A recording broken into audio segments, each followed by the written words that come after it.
Apresentação, viu? Bom, tudo bom? Eu sou o Rodrigo, eu sou do S4, certo? Eu sou um dos monitores de fisiologia que dá aula desse semestre, certo? E, bom, eu vou dar aula aqui de motilidade, certo? Junto com o Gabriel, que também vai dar outra aula do que vocês já vão ver, né, depois da minha aula. E, bom, começar aqui, né? Bom, dos objetivos de aprendizagem aqui é básico. Primeiro, compreender a função do trato gastrointestinal. Segundo, entender a anatomia e a trajetória do TGI. E terceiro, compreender quais são os movimentos gastrointestinais, certo? Contrações em anel, contrações propulsivas e tudo mais. Bom, primeiro as funções gerais, né, do TGI, principalmente ingestão dos alimentos, mistura e propulsão, que seria a motilidade definida por si, que a gente vai ver isso já já, certo? E a mistura, tanto que tem relação com as contrações, certo? A mistura seria mais as contrações de anel e a propulsão seria mais as contrações longitudinais, mas isso eu vou explicar um pouquinho melhor depois, certo? Bom, as secreções seriam as secreções amilase salivar, HCl, secreções pépticas, né?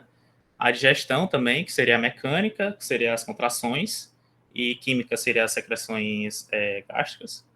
A absorção seria mais pelo duodeno e defecação do intestino grosso, certo?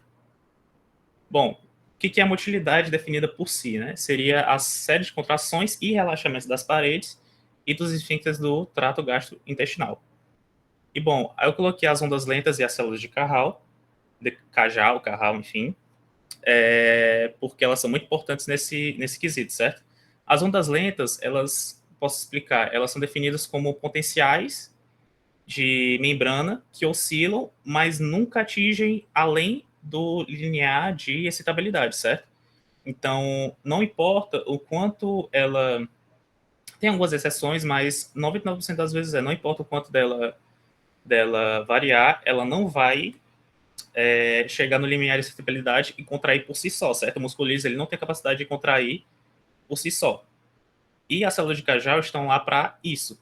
Elas estão lá para, como eu posso dizer, dar uma balançada nos elétrons, entre aspas, né? Para aumentar essa despolarização e ocorrer essa contração do músculo liso, certo? E aí essas células de Cajal vão ser mais ativadas depois da, da chegada do alimento, etc. Eu vou explicar melhor isso depois, certo? Aí, se vocês quiserem perguntar alguma dúvida, vocês podem perguntar, viu? Pode só mandar mensagem ou falar mesmo no microfone. Bom, dos objetivos, né, dessa motilidade seriam triturar, misturar e fragmentar o alimento ingerido, além de propeli-lo ao longo do TGI. Isso aí, bem simples. Bom, dos movimentos, né? Primeiro ocorre esse estiramento do músculo liso, certo? Pode ser tanto, sei lá, o esôfago, o estômago, o duodeno, enfim, sempre ocorre esse estiramento do músculo liso, né? Por conta do bolo alimentar ou do quimo, quando chegar, né? Nos órgãos, por exemplo. E, bom, ocorre esse estiramento musculoso, e com isso o corpo entende que tem que contrair, certo? Para propeli-lo ou misturá-lo ao redor, né? E ocorre essa despolarização membranar, certo? Para justamente contrair, né? E essa contração, ela é mediada pelo plexo minimintérico, certo? Que seria mais ou menos o nosso sistema nervoso digestivo, né? Entre aspas. Bom, aqui seriam os potenciais de ondas lentas, né? Que seria E, justamente... Rodrigo, Oi, eu acho que tem gente querendo entrar na sala aí. tem, calma aí. Deixa eu só sair aqui.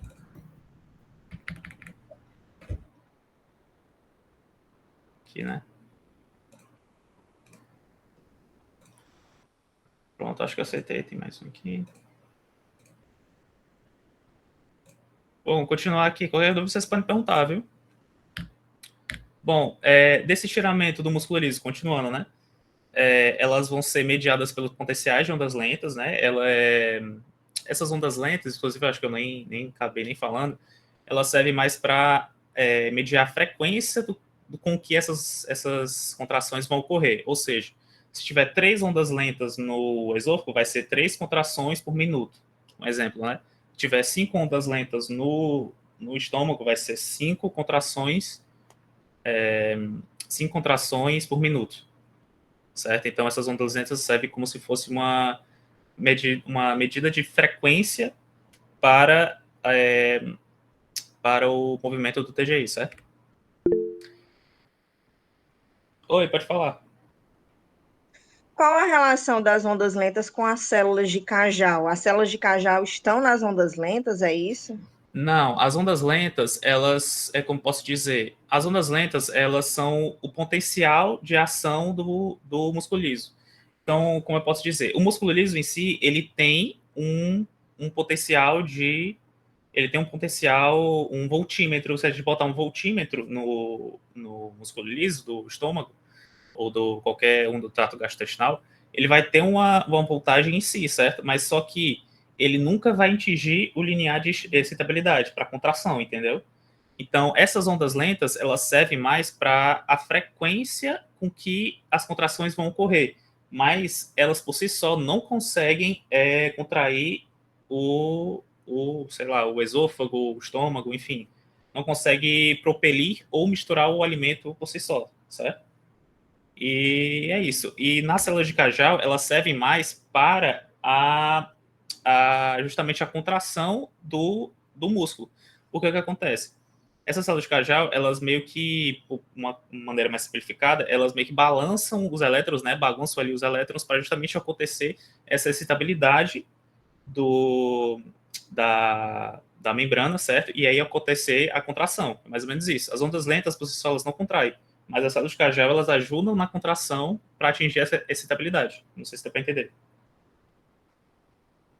Certo, entendi. Entendeu mesmo? Entendi. Entendeu? Tá Obrigada. bom. É difícil mesmo, tá? Isso é por aí. Bom, da anatomia geral do TGI. Primeiro tem a mastigação, certo? O nervo trigêmeo, bem simples. E depois, primeiras posições, as secreções digestivas, que seria a amilase salivar. Isso é bem importante porque eu acho que eu já vi ele cobrando uma questão com isso. Que a digestão ela já acontece na mastigação, na propulsão do alimento para o esôfago, do esôfago para o estômago, certo? Porque vai ter justamente a amilase salivar. A amilase salivar ela vai digerir alguns carboidratos mais simples, vai ajudar na mistura do bolo alimentar e da, entre aspas, lubrificação do esôfago para o estômago, certo? Então, é bem importante dizer que lá, já na mastigação, já vai acontecer a digestão, certo? Já vai acontecer a primeira parte da digestão. Bom, depois acontece a deglutição pelo esôfago e a passagem do bolo alimentar por enquanto, né? Por enquanto ainda é bolo alimentar e quando chegar no estômago vai ser o quimo. Bom, do esôfago, primeiro, mais importante, né, seria a condução do alimento para o estômago. E tem dois peristaltismos, certo? Tem o primário, que seria mais pela gravidade, que o alimento chega e, enfim, a gravidade vai ajudar o bolo alimentar a passar do esôfago para o estômago. E peristaltismo secundário, que seria mais da distensão do esôfago. O esôfago, ele é muito flexível, né? Então, quando o alimento chega, ele já vai passando, certo? E bem tranquilo no bolo alimentar. E aí, quando essa distensão ocorre, não sei se dá para ver, vai acontecer essas contrações, certo? Essas contrações aqui são mais longitudinais, que servem mais para a passagem do alimento para o esôfago, certo? Para o estômago, perdão. Do esôfago para o estômago. Então, quando acontece já lá no esfíncter esofágico superior, essa distensão do esôfago, o corpo vai entender que a gente precisa propelir o alimento do esôfago para o estômago, certo? Então, é mais ou menos isso, certo? A função do esôfago é levar do, da boca para o estômago, mais ou menos isso. Bom, do estômago. A principal função dele é armazenamento e também mistura com secreções gástricas, seria HCl, ácido péptico e tudo mais. E aí, com essas secreções, né, e a mistura com o bolo alimentar, ocorrer o quimo. E também tem o esvaziamento gástrico lento, certo? Que eu vou explicar melhor um pouquinho depois. E, bom, aqui seria um exemplozinho das contrações, certo? Aqui seria a contração propulsiva, seria do esôfago, que serve mais para passagem do alimento, certo? Para o estômago.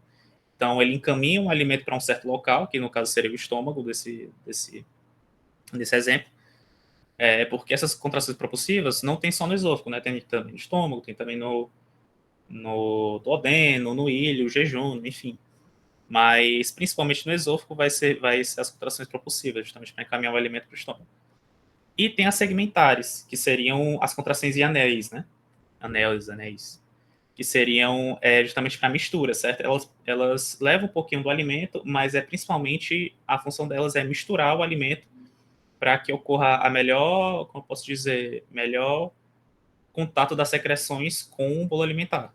Mais ou menos isso. Bom, como é que acontece essa mistura? Primeiro tem um relaxamento receptivo, certo? Esse relaxamento receptivo vai ser logo após, ou logo antes, na verdade, da chegada do bolo alimentar para o esfíncter esofágico inferior, certo? E o corpo ele já entende que tem que relaxar, porque vai chegar alimento, vai chegar o bolo alimentar no estômago, certo? E aí, com isso, ocorre, quando a chegada do alimento, certo, no estômago, ocorre as ondas peristálticas fracas no fundo do estômago, certo? Porque, eu não sei se dá para ver aqui, mas aqui é o fundo, aqui é o corpo e aqui é o antro, certo? Aí eu vou até botar uma imagenzinha para facilitar, certo?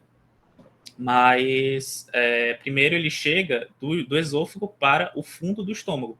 E aí acontecem essas ondas justamente para encaminhar do fundo para o antro do estômago, mais ou menos isso. E quando ocorre essa passagem para o antro, ocorre uma maior intensidade das contrações do, do quimo, certo? E aí, com essa maior intensidade, vai acontecer essas contrações em anéis, certo? E que serve justamente para a mistura e propulsão do alimento.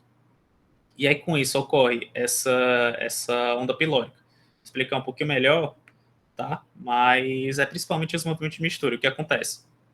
Aqui seria mais ou menos o esôfago, certo? E aí chega aqui no fundo, esse aqui é o fundo, corpo e antro. Não sei se dá para ver minha setinha aqui. Mas aqui seria o fundo, o corpo e antro. Quando o alimento chega bem aqui, vai acontecer essas ondas peristálticas para justamente caminhar o alimento para o antro. E aqui tem um anel pilórico, certo? Aqui seria o pônus pilórico, né? Que ele vai aumentar o tônus ou diminuir o tônus, dependendo de alguns outros fatores que eu vou explicar melhor depois. Mas, por enquanto, o que acontece? Essa bomba pilórica, ela é definida, entre aspas, né, como se fosse uma retropulsão do alimento. O que é isso?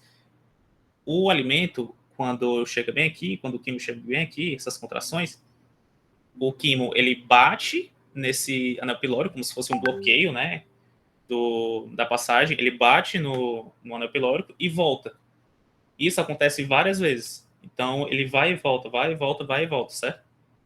Então, essa seria a bomba pilórica, entre aspas, né, que dura geralmente 20 segundos, certo? Então, mais ou menos essa definição. Não sei se dá para entender, certo? Não acho que eu fui muito satisfatório com essa explicação. Se vocês tiverem alguma dúvida, é só falar, viu? Mas é isso. É mais ou menos isso. O quimo bate no anel pilórico, o tônus pilórico mais contraído, certo? E ele bate e volta. Bate e volta, bate e volta, antes de chegar no duodeno. Para justamente ocorrer essa mistura e ser lentificado, certo? O alimento fica mais ou menos umas 3, 4 horas dentro do estômago, tá? Então, fica muito tempo no estômago de armazenamento. Bom, das contrações segmentares, né, que seriam as contrações em anel, justamente para mistura, certo? Aqui tem algum exemplo com imagem, né, mas o que acontece é dividido o alimento, né, e aí já é misturado. Então, a intenção das contrações em anel é justamente misturar e melhorar a absorção com as secreções gástricas. É mais ou menos isso, das contrações em anel, certo? Bom, chegando no duodeno, depois que passou o alimento pelo tônus pilórico, certo? Porque ele vai ter uma passagemzinha bem pequenininha, vai passar o alimento de pouquinho em pouquinho, né? Entre aspas. Só que esse resto do alimento vai voltar para o estômago. Então seria essa retropulsão, né? Que chama. Bom, o quimo, quando entra no duodeno, ele gera reflexos nervosos que retardam o esvaziamento gástrico e aumenta o tônus pilórico e diminui a atividade da bomba pilórica, certo? E aí o que acontece? Esse retardo do esvaziamento gástrico, ele pode ser por vários motivos. Pode ser por uma degradação, como posso dizer, uma chegada de carboidratos muito complexos que o duodeno não está conseguindo digerir muito bem. E aí ele pede para o corpo dar uma retardada na chegada do alimento, certo? Ou pode ser também por alguma infecção que ele tinha identificado no quimo, certo? Alguma bactéria que ele tinha identificado estranha no quimo, e aí ele pedindo para uma parada também. Pode ser por chegada de muita proteína, até por muito alimento também pode chegar, e aí ele pede para dá uma retardada no esvaziamento. E, bom, do duodeno, o maior objetivo dele é a absorção dos nutrientes. É isso. Bom, do Só intestino. uma pergunta. Volta no outro slide, por favor. Então, esses dois caminhos que o duodeno provoca, eles são antagônicos? O retardo é antagônico ao tônus piloro? Vamos lá. O tônus pilórico, quanto maior o tônus pilórico, menor a passagem do alimento para o duodeno, certo? Por quê? Porque pensa no tônus pilórico como se fosse um anel, certo? O anel ele vai estar mais contraído, ele vai estar mais fechado, né, entre aspas, o círculo, né, vai estar mais fechado quando o tônus do piloro aumentar, certo? Então, se eu aumento o tônus pilórico, o alimento ele vai bater mais como eu posso dizer, nesse anel fechado, né? Ele vai bater mais nesse anel fechado e aí vai voltar, certo? Então ele não vai passar tanto. O tônus pilórico é como se fosse isso aqui, eu não sei se dá para ver na minha câmera aqui, mas é como se fosse isso aqui, certo? E aí ele dá uma contraída, ele fecha essa passagem, certo? Com o aumento do tônus pilórico. E é isso, eu não, assim, é mais ou menos isso a ideia, certo? Quanto maior o tônus pilórico, menor a passagem. Quanto menor o tônus pilórico, maior a passagem e aí maior a propulsão do alimento para o duodeno. Certo, então eles são complementares, na verdade, né? O retardo desse esvaziamento depende do aumento do tônus pilórico. Porque o corpo ele Certo, entende que. entendi. Exatamente. Com o corpo ele entende que ele tem que retardar por N motivos, né? Como eu tinha explicado, que pode ser por chegada de muito alimento, por chegada de uma proteína muito complexa, chegada de um carboidrato muito complexo, que ele não está conseguindo digerir direito. E aí ele pede para o corpo, né, pelo plexo entérico, dar uma retardada no esvaziamento gástrico. E aí o que acontece dessa pedida, né? Aumenta o tônus pilórico e, consequentemente, diminui a atividade da bomba pilórica. É isso. Tá certo, obrigado. Bom, do intestino, né? O Diogênio e ilho seria mais ou menos a mesma ideia do duodeno.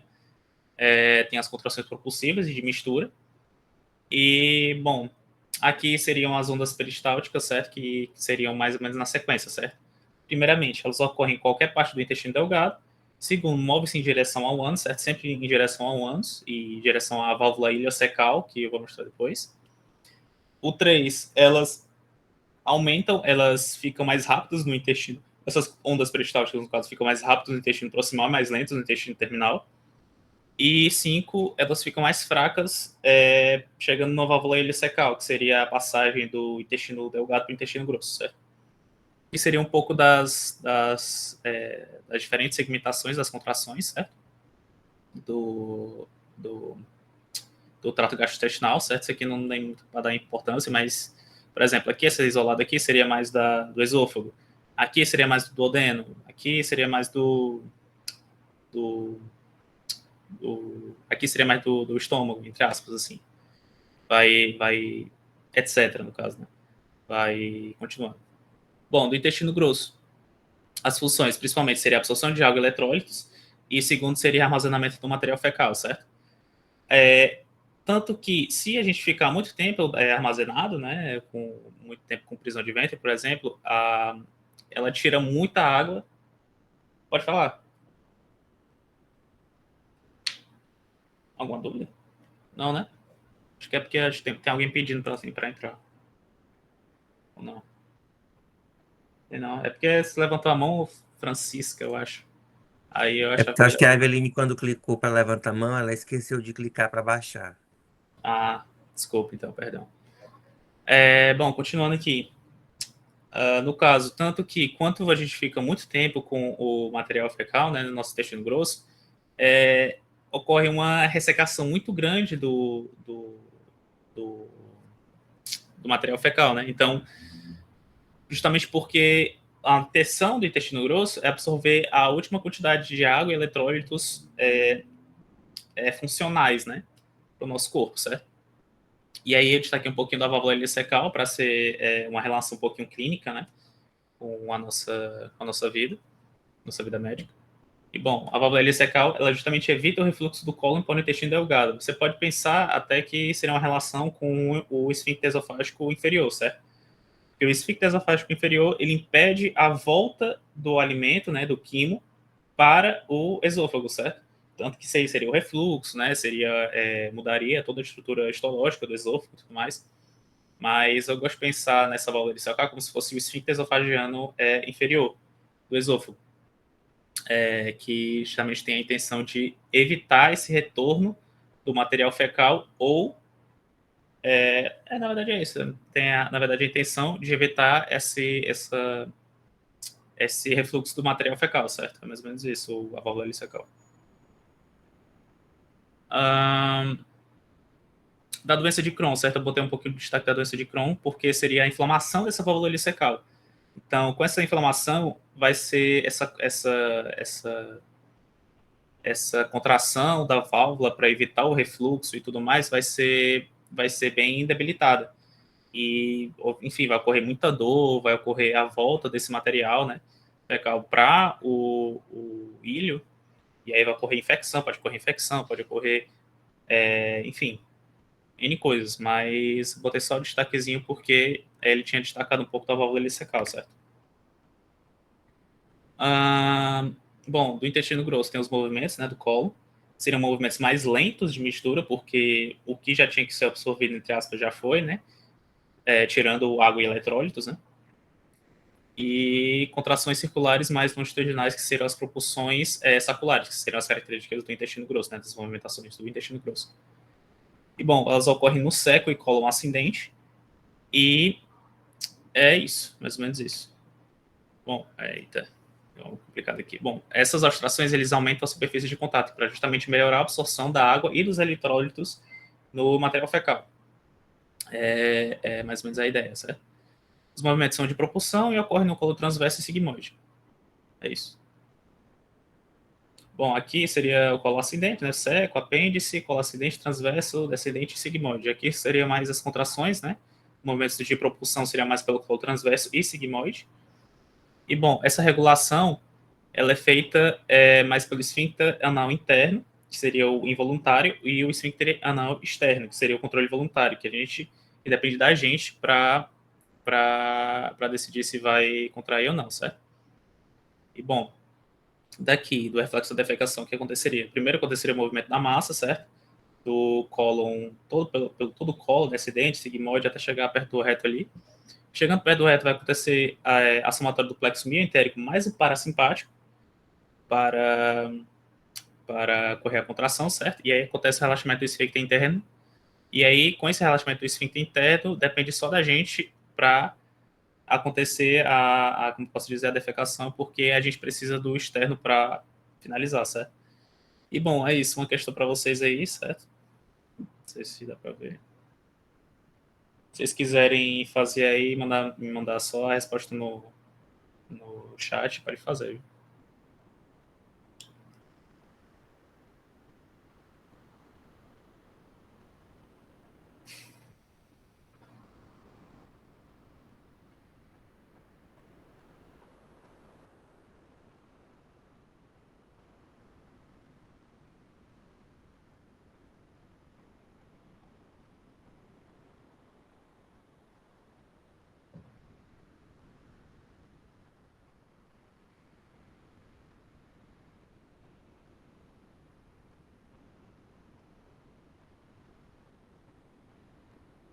Pronto, tudo certo?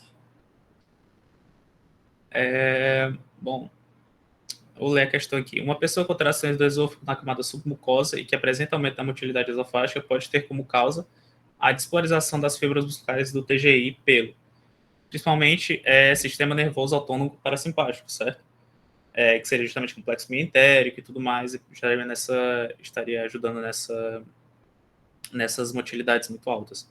Bom, o plexo submucoso não tem nada a ver, porque ele é mais relacionado com o fluxo sanguíneo do TGI, e mais ou menos isso, o fluxo sanguíneo, TGI, algumas secreções gástricas também.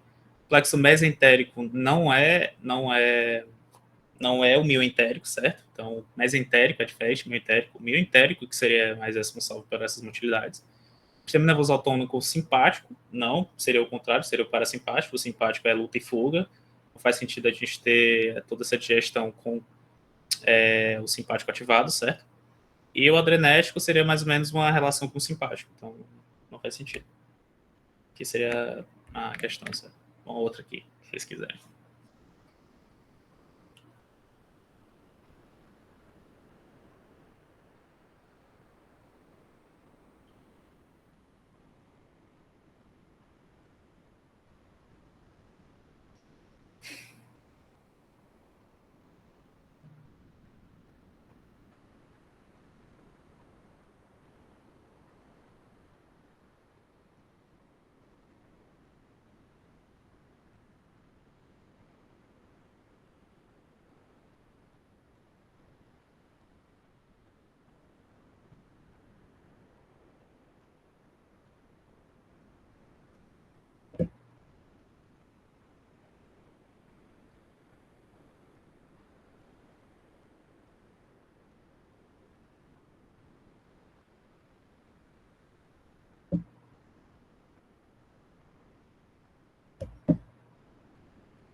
Bom, pode continuar aqui?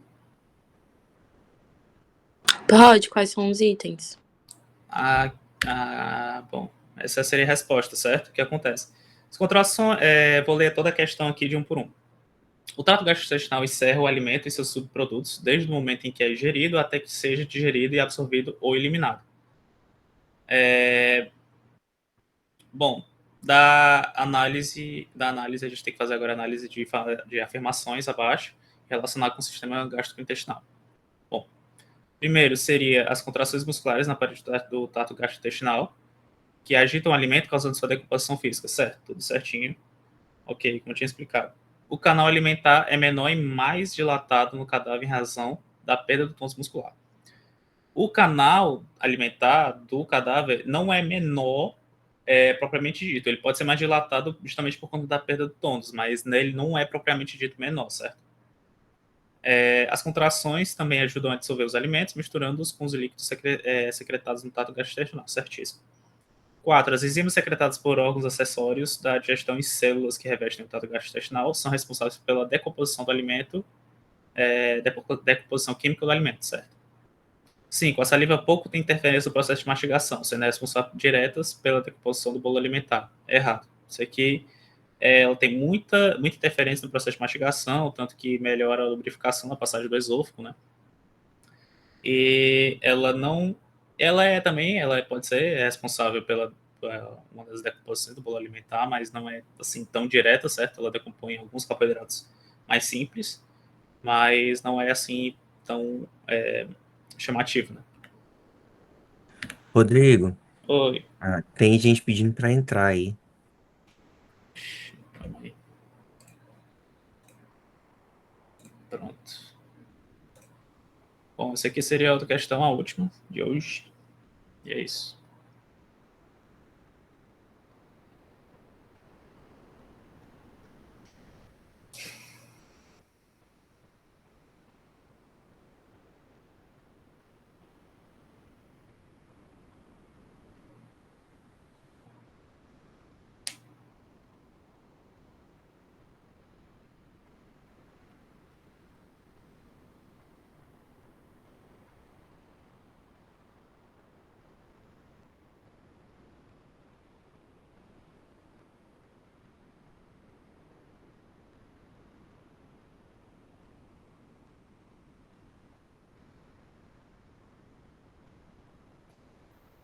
Pronto, vou continuar aqui, tá?